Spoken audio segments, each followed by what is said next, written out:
കർത്താവായ യേശു ക്രിസ്തു ഈ ഭൂമിയിലായിരുന്നപ്പോൾ കർത്താവ് ചില കാര്യങ്ങൾ ഉറപ്പിച്ച് പറഞ്ഞു.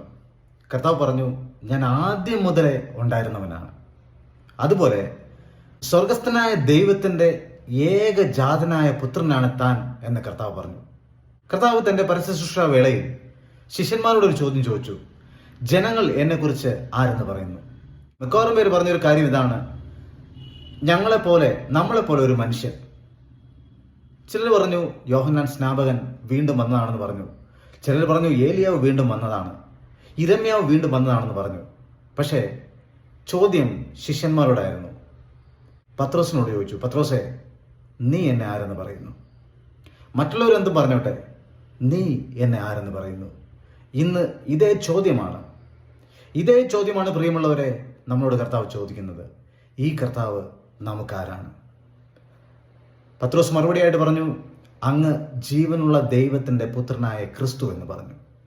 അപ്പോൾ പറഞ്ഞു, പത്രോസേ, നിനക്ക് ഇത് വെളിപ്പെടുത്തി തന്നത് സ്വർഗസ്ഥനായ ദൈവം.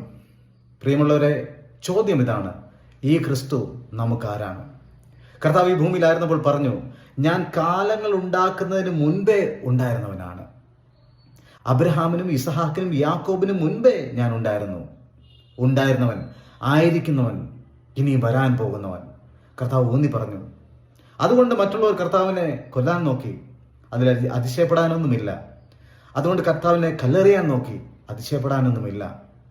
അതുകൊണ്ട് കർത്താവിനെ ക്രൂശിച്ചു, അതിശയപ്പെടാനൊന്നുമില്ല. ദൈവത്തിന്റെ വചനം പറഞ്ഞു, ആദിയിൽ വചനമുണ്ടായിരുന്നു, വചനം ദൈവത്തോടു കൂടെയായിരുന്നു, വചനം ദൈവമായിരുന്നു.